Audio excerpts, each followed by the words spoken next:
What defines a great whiskey?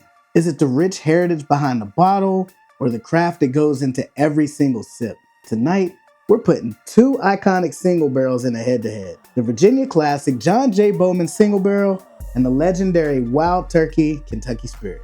Which one will earn its place to the next round in the 12 Days of Whiskey tournament? It might not be the one you'd expect. It's the Cynple Whiskey Show.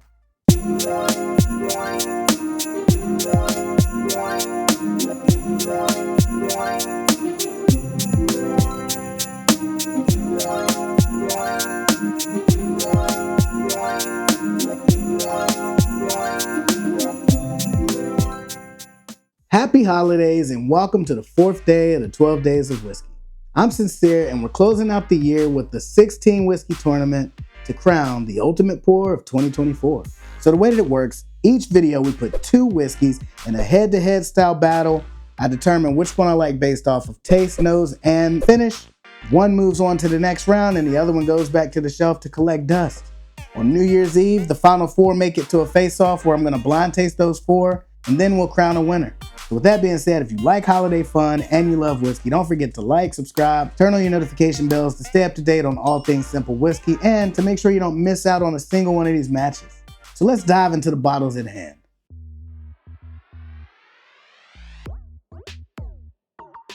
In the green corner, Virginia's very own John J. Bowman single barrel. Coming from the Bowman distillery here in Virginia, this bottle is distilled in Kentucky, aged and finished in Virginia, and bottled at a bold 100 proof. But can it take the rich history of Wild Turkey?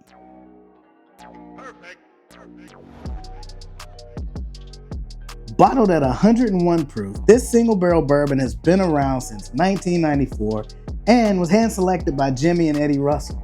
Expect notes of rye spice, caramel, honey, and leather with a long spicy finish. This classic Wild Turkey. Enough fluff, let's get to sipping.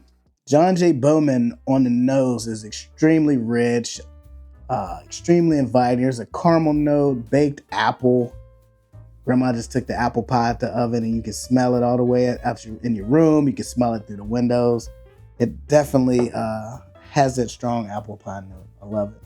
Wild Turkey, Kentucky Spirit. I do get that rye spice note, at least nose-wise. But there's also some sort of a really prominent citrus note that I get on this one too.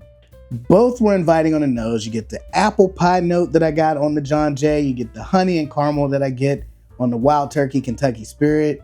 Kentucky Spirit. Kentucky Spirit. Kentucky Spirit. All right, enough. Both of these were inviting. John J. Bowman with that apple spice note that I got, or apple pie note.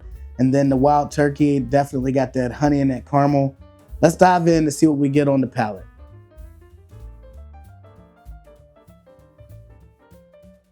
That is a huge pour. Anyways, my buddy is back. Had to open up a new bottle. The pour is so heavy because I poured the rest of what was left in my other bottle in this cup. It's gonna be a long night. Smooth and sweet up front. I get that caramel note. I get a little bit of that vanilla note. A little bit of cinnamon on this. Not overpowering by any stretch. Like a very perfect balance of sweet heat, so to speak. You don't really get a whole lot of heat first sip of the night. 100 proof. This is right there in the sweet spot of a good daily sipper. Something that you don't typically need to warm up to whenever you go in for that first sip. It's just very smooth, very sweet. The finish on this is medium. The caramel lingers a little bit, but the cinnamon spice is not as prominent as what you would think it would be. And it's smooth and satisfying, so I really do like this one. The real question is will I keep my biases aside and give it a fair trial against Wild Turkey? Let's see if it blows me away. All right, Wild Turkey Kentucky Spirit. So up front, it definitely gives me that rye spice note, but then it transitions and it's like sweet cornbread. I haven't ate yet either, so it's can't be what I ate that gave me that thought. Maybe that's what I'm hungry for. I don't know. Leave me a comment down below and let me know if you've also gotten sweet cornbread when you've had a sip of this. I get a little bit of orange peel or a citrusy note on the back end of this one as well. As far as the finish, it's long, it's warming. Again, not over the top spicy. I do get a little bit of that honey and that seasoned oak on the finish as well. This was actually a good match because they're both right at 100 proof and 101 proof. The tasting notes on this couldn't be more different. I love most things wild turkey. John J. Bowman is one of my go-tos, as I've said in numerous videos. So the real question is who are we moving forward to the next round? Got to give it to John J. So while the Kentucky Spirit brought like a bold spice and a bit of complexity, the Bowman's smooth sweetness, perfectly balanced flavors of caramel, like baked apple, the cinnamon, it just really shines through, and it's one of those flavors that, especially when I know what I'm drinking, it never seems to let me down. I don't want to mix this much in case I don't like it. I don't want to really waste that much of these two, so we'll do it that way.